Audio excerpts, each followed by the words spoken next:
Howdy, folks. Before I kick off on reading this, I wanted to let you know that I'm going to be doing two chapters this time because it's the very end of the book and the final chapter is only a couple of pages. I didn't think it'd be fair to only read one and then on the next chapter only read 2 pages. That would just be a tease. The ending of this book kind of snuck up on me. I didn't realize that we were this close. I guess I got engrossed. So I hope you've enjoyed getting to the end of Dark Force Rising. Next up on deck will be The Last Command. Uh, Without belaboring it any further, let's get going. Chapter 28. The Katana's turbo lasers flashed, disintegrating the center of the Imperial's dropship formation, and one of Wedge's X-Wing pilots gave a war whoop. Will you look at that? Cut the chatter, Rogue 7, Wedge admonished, trying to see through the cloud of flaming debris. The Imperials had gotten a bloody nose, but that was about all. They got lots more TIE fighters in reserve. Wedge? Wedge switched channels. I'm here, Luke. We've decided not to leave the ship, Luke said. We'd run right into the Imperials, and you know how well transports fight. You might as well get your group out of here and go whistle up some help. The surviving dropships, Wedge saw, were reconfiguring into an evasion pattern, with the TIE fighters moving ahead to clear a path for them. You'll never be able to hold out, he told Luke flatly. There could be 300 troops aboard those dropships. We'll have a better chance against them than you will against a Star Destroyer, Luke retorted. Come on, get going. Wedge clenched his teeth. Luke was right, and they both knew it. But to abandon his friends here... Rogue Leader, this is Gold Leader, a new voice abruptly came on the comm. Requesting permission to join the party. Frowning, Wedge threw a glance out the back of his canopy. They were there, all right. The Quinfus's 2 X-Wing squadrons coming up behind his group for all they were worth. Permission granted, he said. I didn't think Counselor Failure was going to let you come out and play. Failure doesn't have any say in it anymore, the other said grimly. Tell you about it later. Captain's turned things over to Organa Solo. First good news I've heard today, Wedge grunted. All right, here's the scheme. You detail 4 of your group to hit those dropships. The rest of us will concentrate on the TIE fighters. With luck, we can clear them out before the next wave gets here. I don't suppose we got any backup of our own coming. Captain says there's a star cruiser on the way, Gold Leader said. Don't know when it'll get here, though. Probably not soon enough, Wedge told himself silently. Okay, he said aloud. Let's do it. A new set of drive trails had appeared near the Star Destroyer's docking bay. The second wave of TIE fighters had launched. That was going to be trouble down the line, but for the moment, the X-Wings had this batch of Imperials outnumbered. And the Imperials knew it. They were spreading out, trying to draw their attackers apart where they couldn't cover each other. Wedge did a quick evaluation of the situation. All X-Wings, we'll do a one-on-one, he said. Choose your target and go. Closer now, he could see that 2 of the Imperial starfighters were the faster and more advanced TIE interceptors. Picking one of them for himself, he broke formation and headed after it. Whatever erosion the Empire had experienced in the way of ships and trained personnel over the past 5 years, it was quickly clear that their starfighter training program hadn't suffered a lot. Wedge's target TIE interceptor slipped adroitly away from his initial attack, doing a sideways skid that simultaneously braked him out of the X-Wing's way, and swiveled his lasers around to track along its flight vector. Wedge threw the X-Wing into a drop loop, wincing as the other shot came close enough to trigger the starboard engine's heat sensors and turned sharply to starboard. He braced himself for a second shot, but it didn't come. Bringing the X-Wing out of its combination loop turn, he turned around for his opponent. Watch your back, Rogue Leader, the voice of Rogue 3 snapped in his ear, and Wedge again threw the X-Wing into a drop loop just as another laser blast sizzled past his canopy. Not only had the Imperials not been fooled by Wedge's corkscrew maneuver, he'd even managed to follow him through it. He's still with you, Rogue 3 confirmed. Go evasive. I can be there in a minute. Don't bother, Wedge told him. Through the spinning sky outside his canopy, he'd caught a glimpse of another Imperial moving past him to port side. Hauling hard on his controls, he broke out of his loop and drove directly towards it. The TIE fighter jerked slightly as its pilot suddenly became aware of the threat bearing down on him and tried to veer out of the way.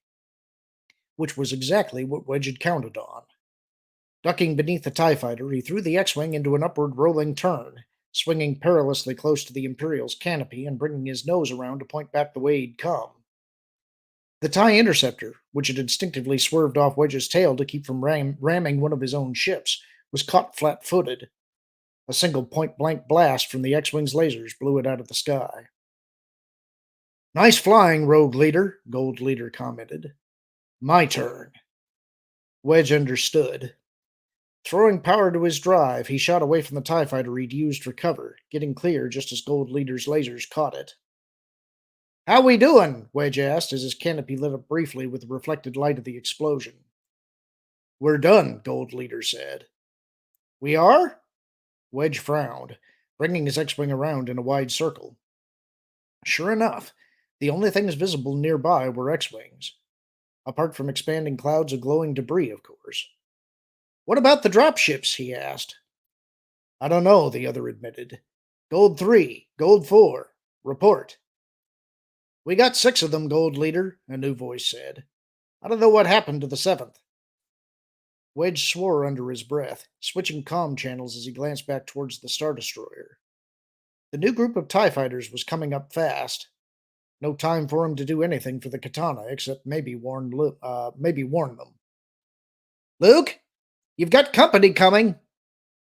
We know, Luke's tight voice came back. They're already here. They came out of the dropship with lasers blazing, laying down a heavy cover fire as they moved towards the 2 set of blast doors that led forward from the docking bay. Luke couldn't see them from where he was, any more than he could see Han's group waiting silently for them behind the edge of the portside blast doors. But he could hear the Imperial's blaster fire, and he could sense their approach. And there was something about that sense that set the back of his neck tingling. Something not quite right about them. His comlink beeped. Luke, Lando's voice came softly. They're coming. You ready? Luke closed down his lightsaber and gave his handiwork one last check. A large section of the corridor's ceiling was now hanging perilously by a few strands of metal, ready to come crashing down at the slightest provocation. Beyond it, 2 sections of the wall were similarly booby-trapped. All set, he told Lando.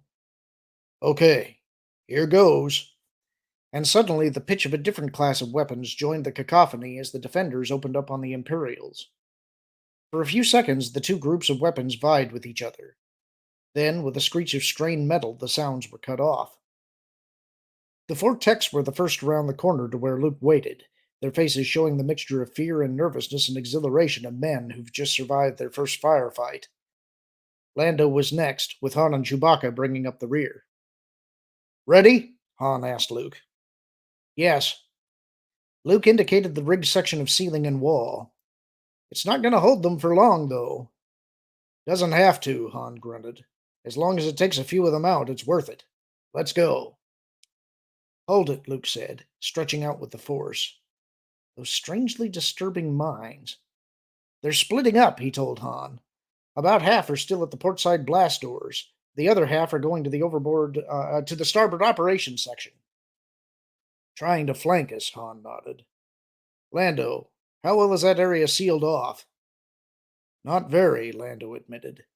The blast doors from the docking bay itself should hold for a while, but there's a whole maze of storage rooms and maintenance shops off of operations that they can probably get back to the main starboard corridor from. There were too many doors for us to close it all off. From the blast doors they'd just left came the dull thud of a shaped charge. So this group keeps us busy thinking they're all here while the other one tries to get behind us, Han decided. Well, we didn't want to hold the whole corridor anyway. Chewie, you and Lando take the others and fall back towards the bridge. Take out as many of them as you can on the way. Luke and I'll go across to starboard and see if we can slow that batch down a little. Chewbacca growled an acknowledgement and headed off, the 4 tech men already on their way. Good luck, Lando said, and followed. Han looked at Luke. Still in just the 2 groups? Yes, Luke said, straining to locate the enemy. The strange feeling was still there. Okay, let's go. They set off, Han leading the way down a narrow cross corridor lined with the kind of closely spaced doors that indicated crew quarters. Where are we going? Luke asked as they hurried along. Number 2 starboard weapons blister, Han said. Should be something nasty there we can use to flood the main corridor with. Turbo laser coolant or something. Unless they have life support gear, Luke pointed out. They don't, Han said. At least, they weren't wearing any when they charged us. They had standard trooper air filters, but if we fill the whole corridor with coolant, those won't do them much good. You never know, he added reflectively. The coolant might be flammable, too. Too bad the Katana fleet wasn't made up of star galleons, Luke said, reaching out again towards the enemy. As near as he could tell, they were in the maze of rooms Lando had mentioned, working their way around towards the main starboard corridor. We really could have used those anti-intruder defenses they come equipped with.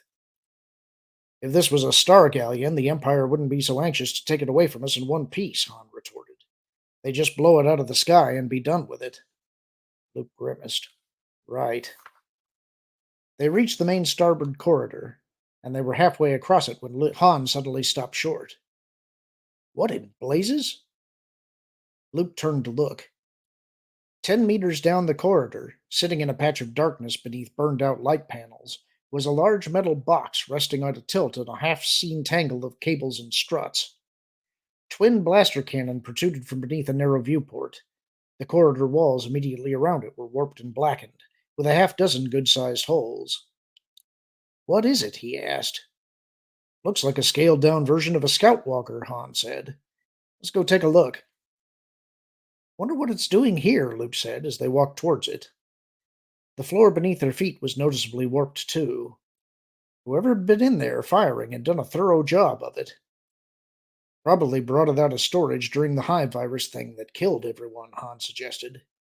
Either trying to protect the bridge or else just gone crazy themselves. Luke nodded, shivering at the thought. It must have been a real trick to get it in here in the first place.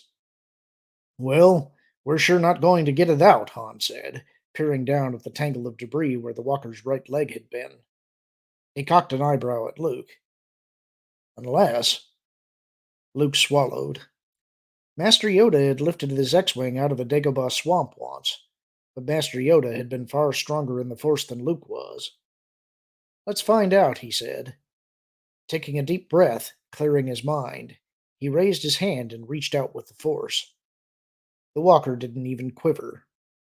Luke tried again, and again, but it was no use. Either the machine was wedged too tightly against walls and ceiling to move, or Luke simply didn't have the strength to lift it. Well, never mind, Han said, glancing back down the corridor. It would have been nice to have it mobile. We could have put it in that big monitor room behind the bridge and picked off anyone who came close, but we can use it here too. Let's see if we can get in. Holstering his blaster, he climbed up the single remaining leg. They're getting closer, Luke warned him, looking uneasily back down the corridor. Another couple of minutes and they'll be in sight. Better get around behind me, Han said. He was at the walker's side door now, and with a grunt he pulled it open. What? Luke asked sharply as Han's sense abruptly changed. You don't want to know, Han told him grimly. Visibly bracing himself, he ducked down and climbed inside. Still has power, he called, his voice echoing slightly. Let's see.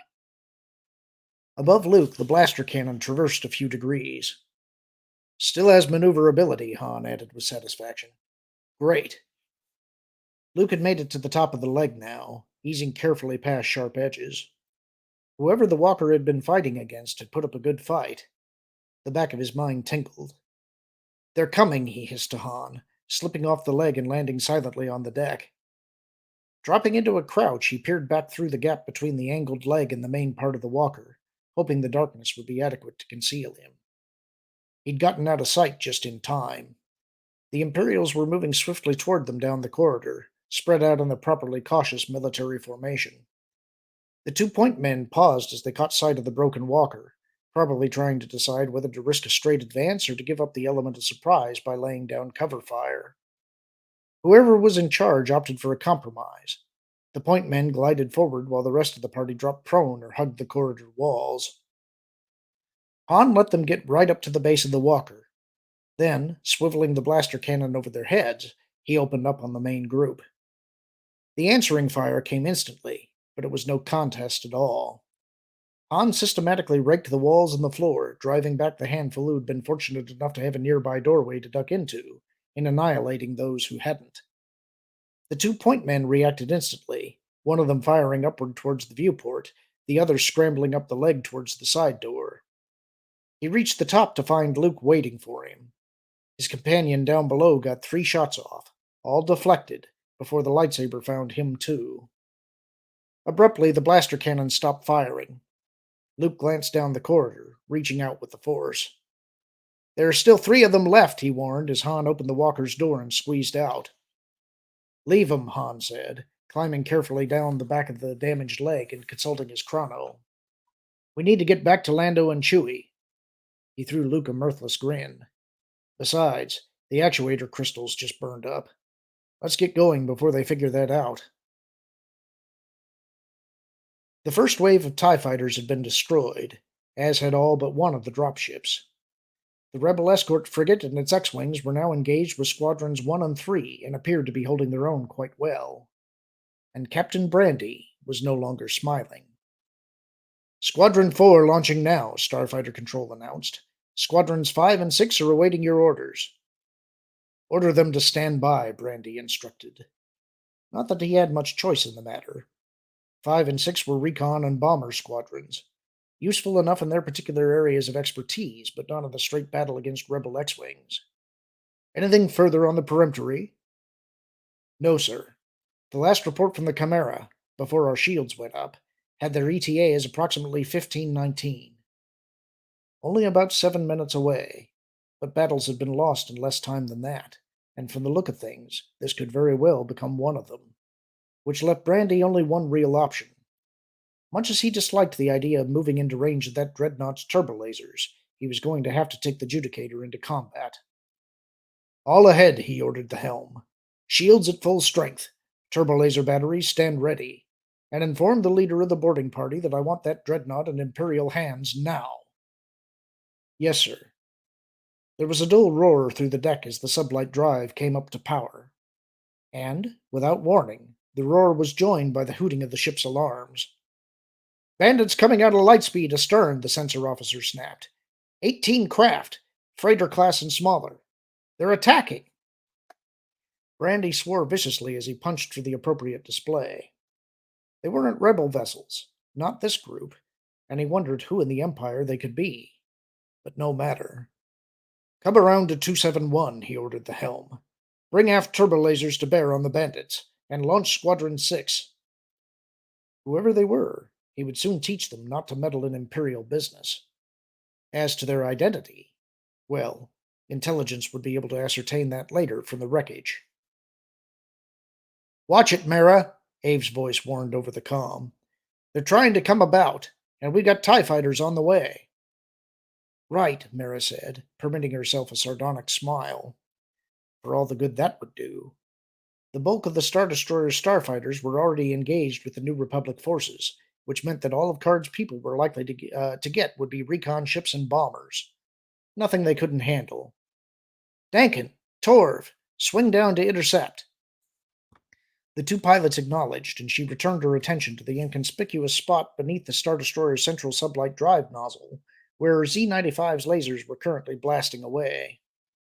Beneath the shielding at that point was a critical part of the lower aft sensor package. If she could take it out, she and the others would have free run of the relatively undefended underside of the huge ship. With a sudden puff of vaporized metal and plastic, the lasers punched through.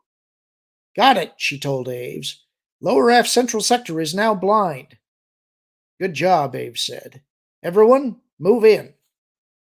Mara pulled the Z-95 away, glad to be leaving the heat and radiation of the drive emissions. The Wild Card and other freighters could handle the job of tearing into the Star Destroyer's outer hull now.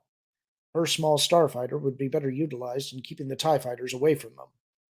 But first, she had enough time to check in. Jade calling Card, she said into the comm. You there? Right here, Mara, thank you, came a familiar voice, and Mara felt a little of her tension drain away. Right here, thank you, meant everything was fine aboard the New Republic ship. Or as fine as could be expected while facing an Imperial Star Destroyer. What's the situation? She asked. We've taken some damage, but we seem to be holding our own, he said. There's a small tech team aboard the Katana, and they have the turbo lasers operational, which may account for the Star Destroyer's reluctance to move any closer. No doubt they'll overcome their shyness eventually. They've overcome it now, Mira said. The ship was under power when we arrived, and we're not going to be able to distract them for long. Mara, this is Leia Organa Solo, a new voice came on the comm. We've got a star cruiser on its way. The Imperials will have backup coming too, Mara said flatly. Let's not be heroic to the point of stupidity, okay? Get your people off the Katana and get out of here. We can't, Organa Solo said. The Imperials have boarded. Our people are cut off from the docking bay. Mara looked across at the dark bulk of the dreadnought, lit only by its own running lights and the flickers of reflected light from the battle raging near and around it. Then you'd better write them off, she said. The Imperials aren't likely to be far away. Their backup will get here long before yours does. And as if cued by her words, there was a flicker of pseudo-motion off to her left, and abruptly 3 dreadnoughts in triangular formation appeared. Mira! Ave snapped. I see them, Mira said, as a second triad flickered in behind and above the first. That's it, Card. Get out of there! Attention, New Republic forces, a new voice boomed over the channel. This is Senator Garm Bella Bliss aboard the warship Peregrine. May I offer our assistance?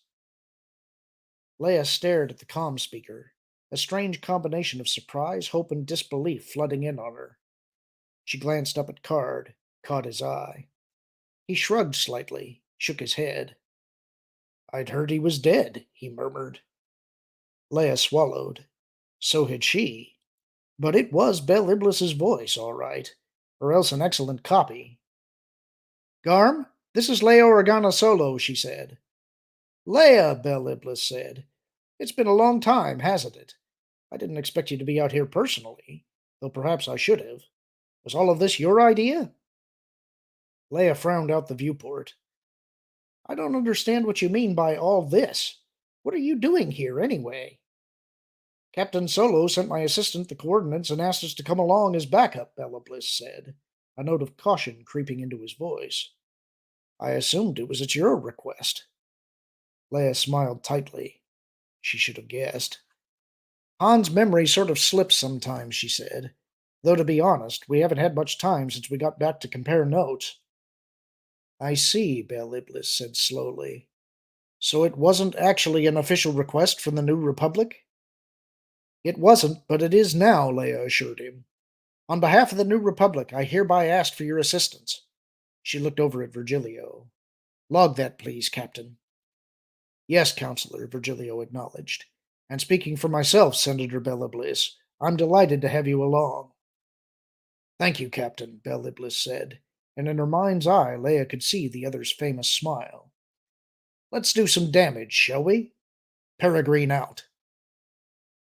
The 6 dreadnoughts had moved into encirclement formation around the Star Destroyer now, smothering it with a flood of ion cannon fire and ignoring the increasingly sporadic turbolaser blasts raking them in return. Mara's right, though, Card said, stepping close to Leia. As soon as we can get the tech team off that ship, we'd better get them and run. Leia shook her head. We can't just leave the Katana fleet to the Empire. Card snorted. I take it you haven't had a chance to count how many dreadnoughts are left out there. Leia frowned. No. Why? I did a scan, Card said grimly. Earlier, when you were arguing with Thalia, out of the original 200 Katana ships, there are 15 left. Leia stared at him. 15, she breathed. Card nodded.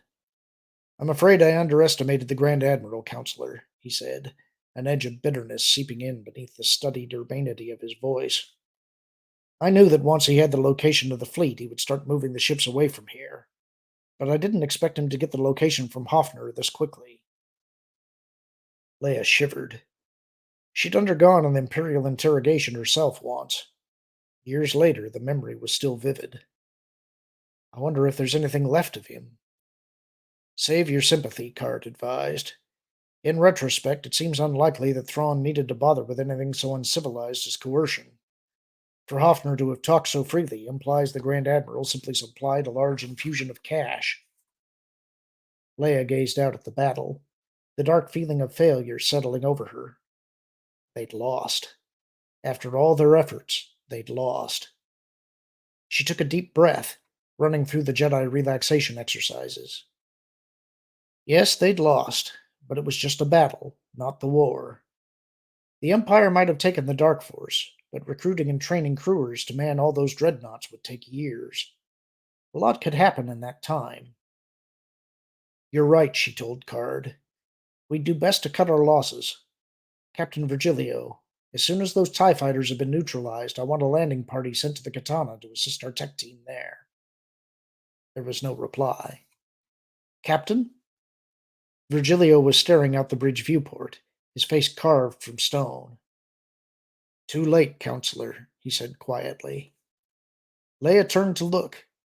There, moving toward the besieged Imperial ship, a second Star Destroyer had suddenly emerged from hyperspace. The Imperial's backup had arrived. Pull out! Ave shouted, his voice starting to sound ragged. All ships, pull out! Second Star Destroyer in system! The last word was half drowned out by the clang of the Z-95's proximity warning as something got entirely too close. Mara threw the little ship into a sideways skid, just in time to get out of a TIE fighter's line of fire. Pull out where? She demanded, turning her skid into a barely controlled spin that had the effect of killing her forward velocity. Her attacker, perhaps made overconfident by the appearance of the backup force, roared by too fast for more than a wild shot in her direction. Coolly, Mara blew him out of the sky. In case you've forgotten, some of us don't have enough computing power aboard to calculate a safe hyperspace jump. I'll feed you the numbers, Ave said. Card! I agree, Card's voice came from the escort frigate. Get out of here. Mara clenched her teeth, glancing up at the second Star Destroyer. She hated to turn tail and run, but she knew they were right. Bel Iblis had shifted 3 of his ships to meet the new threat, but even equipped with ion cannons, 3 dreadnoughts couldn't hold down a Star Destroyer for long. If they didn't disengage soon, they might not get another chance. Abruptly, her danger sense tingled. Again, she threw the Z-95 into a skid, but this time she was too late. The ship lurched hard, and from behind her came the hissing scream of superheated metal vaporizing into space. I'm hit, she snapped, one hand automatically slapping cutoff switches as the other grabbed for her flight suit's helmet seals and fastened them in place. Just in time.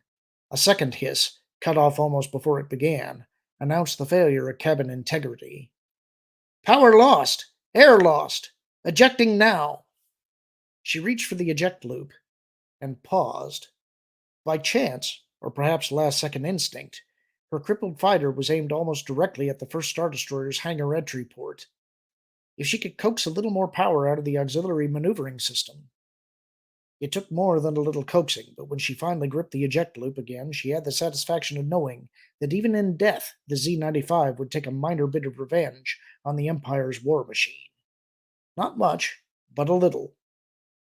She pulled down on the loop, and an instant later was slammed hard into her seat as explosive bolts blew the canopy clear and catapulted her out of the ship. She got a quick glimpse of the Star Destroyer's portside edge, an even quicker glimpse of a TIE fighter whipping past. And suddenly, there was an agonized squeal from the ejection seat's electronics and the violent crackle of arcing circuits. And with a horrible jolt, Mara realized that she had made what might very well be the last mistake of her life. Intent on aiming her crippled Z-95 at the Star Destroyer's hangar bay, she had drifted too close to the giant ship and ejected directly into the path of the Dreadnought's ion beam bombardment. And in that single crackle of tortured electronics, she had lost everything. Her comm, her lights, her limited maneuvering jets, her life support regulator, her emergency beacons. Everything. For a second, her thoughts flickered to Skywalker. He'd been lost in deep space too a while back, but she'd had a reason to find him. No one had a similar reason to find her. A flaming TIE fighter roared past her and exploded. A large piece of shrapnel glanced off the ceramic armor that wrapped partially around her shoulders, slamming her head hard against the side of the headrest. And as she fell into the blackness, she saw the Emperor's face before her, and knew that she had failed him again. They were approaching the monitor anteroom just behind the Katana's bridge when Luke abruptly jerked. What? Han snapped, looking quickly around down the corridor behind them. It's Mara, the other said, his face tight. She's in trouble. Hit? Han asked. Hit and lost, Luke said, forehead straining in concentration. She must have run into one of the ion beams. The kid was looking like he'd just lost his best friend instead of someone who wanted to kill him. Han thought about pointing that out, decided that the last second they had more immediate things to worry about. Probably just one of those crazy Jedi things that never made sense anyway. Well, we can't help her now, he said, starting forward again. Come on. Both the starboard and port main corridors fed into the monitor anteroom, from which a single set of blast doors led the rest of the way forward into the bridge proper. Lando and Chewbacca were at opposite ends of the port corridor entranceway as Han and Luke arrived, huddling back from a barrage of laser fire and occasionally risking a quick shot back. What do you got, Lando? Han asked as he and Luke joined them. Nothing good, buddy, Lando grunted back. There are at least 10 of them left. Shen and Tomras were both hit. Shen'll probably die if we don't get him to a medic droid in the next hour or so. Ansem and Klein are taking care of them inside the bridge. We did a little better, but we still got a couple of them coming up behind us, Han told him, doing a quick assessment of the rows of monitor consoles in the anteroom. They would provide reasonable cover, but given the layout, the defenders wouldn't be able to retreat farther without opening themselves to enemy fire. I don't think the four of us can hold this place, he decided. We'd better pull back to the bridge. From which there's nowhere else to go, Lando pointed out. I trust you considered that part. Beside him, Han felt Luke brace himself. All right, Luke said. Into the bridge, all of you. I'll handle this. Lando threw him a look. You'll what? I'll handle it, Luke repeated. With a sharp snap hiss, he ignited his lightsaber. Get going. I know what I'm doing. Come on, Han seconded. He didn't know what Luke had in mind, but something about the kid's face suggested it wouldn't be a good idea to argue. We can backstop him from inside. A minute later, they were set. Han and Lando just inside the bridge blast doors, Chewbacca a few meters farther in under cover of an engineering console, Luke standing alone in the archway with lightsaber humming. It took another minute for the Imperials to realize that they had the corridors to themselves, but once they did, they moved swiftly. Cover fire began ricocheting around the monitor consoles, and as it did so, the Imperials began diving one by one through the two corridor archways into the anteroom, taking cover behind the long consoles and adding their contributions to the laser fire storm. Trying not to wince back from the attack, Han kept up his own fire, knowing full well that he wasn't doing much more than making noise. Luke's lightsaber flashed like something alive and hungry, deflecting the bolts that came too close. So far, the kid didn't seem to have been hit, but Han knew that it couldn't last. As soon as the Imperials stopped laying down random cover fire and started concentrating on their aim, there would be too many shots for even a Jedi to stay clear of. Gritting his teeth, wishing he knew what Luke had in mind, he kept shooting. Ready! Luke shouted over the screaming of the bolts. And even as Han wondered what he was supposed to be ready for, the kid took a step back and threw his lightsaber to the side. It spiraled across the anteroom, spun into the wall, and with a crack like thunder, sliced the anteroom open to space. Luke leapt backwards, barely making it into the bridge before the blast doors slammed shut against the explosive decompression. Alarms whistled for a moment until Chewbacca shut them off, and for another minute Han could hear the thudding of laser fire as the doomed Imperials fired uselessly at the blast doors. And then the firing trailed off into silence, and it was all over. Luke was already at the main viewport, gazing out at the battle taking place outside. Take it easy, Luke, Han advised, holstering his blaster and coming up behind him. We're out of the fight. We can't be, Luke insisted, his artificial right hand opening and closing restlessly. Maybe remembering Merker and that long trek with Mara across the forest. We've got to do something to help. The Imperials will kill everyone if we don't. We can't fire and we can't maneuver, Han growled, fighting back his own feeling of helplessness. Leia was on that escort frigate out there. What's left? Luke waved a hand helplessly. I don't know, he conceded. You're supposed to be the clever one. You think of something. Yeah, Han muttered, looking around the bridge. Sure. I'm just supposed to just wave my hands and. He stopped short and felt a slow, lopsided smile spread across his face. Chewie, Lando, get over there to those sensor displays, he ordered, looking down at the console in front of him. Not the right one. Luke, help me find. Never mind, here it is. Here what is? Lando asked, stepping in front of the display Han had indicated. Think about it a minute, Han said, glancing over the controls. Good. Everything still seemed to be engaged. He just hoped it all still worked. Where are we, anyway? He added, stepping over to the helm console and activating it. We're in the middle of nowhere, Lando said with strained patience, and fiddling with that helm isn't going to get us anywhere. You're right, Han agreed, smiling tightly. It's not going to get us anywhere. Lando stared at him, and slowly a smile of his own appeared. Right, he said slyly. Right. This is the Katana fleet, and we're aboard the Katana. You got it, Han told him. Taking a deep breath, mentally crossing his fingers, he eased power to the drive. The Katana didn't move, of course, but the whole reason the entire Katana fleet had disappeared together in the first place. Got one, Lando called out, hunching over his sensor display. Bearing 43 Mark 20. Just one? Han asked. Just one, Lando confirmed.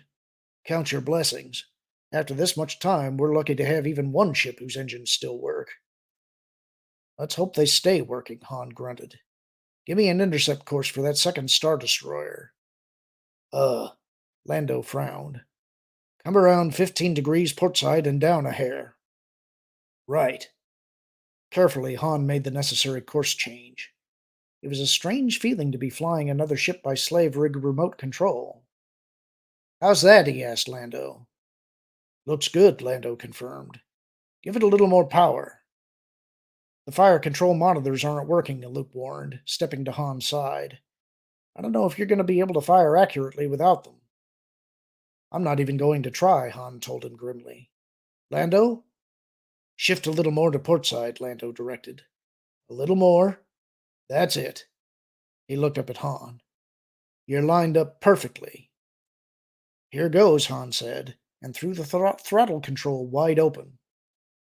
There was no way the Star Destroyer could have missed seeing the dreadnought bearing down on it, of course. But with its electronic and control system still being scrambled by Bel Iblis's ion attack, there was also no way for it to move out of the way in time. Even from the Katana's distance, the impact and explosion were pretty spectacular. Han watched the expanding fireball fade slowly and then turned to Luke. Okay, he said. Now we're out of the fight. Through the Judicator's side viewport, Captain Brandy watched in stunned disbelief as the Peremptory died its fiery death. No, it couldn't be. It simply couldn't. Not an Imperial Star Destroyer. Not the mightiest ship in the Empire's fleet. The crack of a shot against the bridge deflector screen snapped him out of it. Report, he snapped. One of the enemy dreadnoughts seems to have been damaged in the Peremptory's explosion, the sensor officer reported. The other two are on their way back here to reinforce the three still blasting away with their ion cannon. Brandy gave the tactical display a quick check, but it was a meaningless exercise. He knew full well what their only course was. Recall all remaining fighters, he ordered. We'll make the jump to lightspeed as soon as they're aboard. Yes, sir. And as the bridge crew moved to comply, Brandy permitted himself a tight smile. Yes, they'd lost this one, but it was just a battle, not the war. They'd be back soon enough, and when they did, it would be with the Dark Force and Grand Admiral Thrawn to command it. So he would leave the rebels to enjoy their victory here. It might well be their last. Chapter 29. The repair party from the Quenfus got the anteroom hull breach patched in what was probably record time. The ship Luke had requested was waiting for him in the docking bay, and he was out in space again barely an hour after the destruction of the second Star Destroyer and the retreat of the first. Locating a single inert ejection seat among all the debris of battle had been a nearly hopeless task for Card's people. For a Jedi, it was no trick at all. Mara was unconscious when they found her, both from a dangerously depleted air supply and from what was probably a mild concussion. Aves got her aboard the wild card and set off at near reckless speed towards the medical facilities of the Star Cruiser, which had finally arrived. Luke saw them safely aboard, then headed back towards the Katana and the transport he and the rest of his team would be returning to Coruscant by. Wondering why it had been so important for him to rescue Mara in the first place. He didn't know. There were lots of rationalizations he could come up with, from simple gratitude for her assistance in the battle all the way up to the saving of lives being a natural part of a Jedi's duty. But none of them was more than simply a rationalization. All he knew for certain was that he had to do it. Maybe it was the guidance of the Force. Maybe it was just one last gasp of youthful idealism and naivete. From the board in front of him, the comm pinged. Luke? Yes, Han. What is it? Get back here to the Katana. Right away. Luke looked out his canopy at the dark ship ahead, a shiver running through him.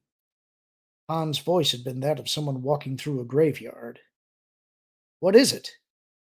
Trouble, the other said. I know what the Empire's up to now, and it's not good. Luke swallowed. I'll be right there. So, Thrawn said, his glowing eyes blazing with cold fire as he looked up from the Judicator's report. Thanks to your insistence on delaying me, we've lost the peremptory. I trust you're satisfied. Sabaoth met the gaze evenly. Don't blame the incompetence of your would-be conquerors on me, he said, his voice as icy as Thrawn's. Or perhaps it wasn't incompetence, but the skill of the rebellion. Perhaps it would be you lying dead now if the Chimera had gone instead. Thrawn's face darkened.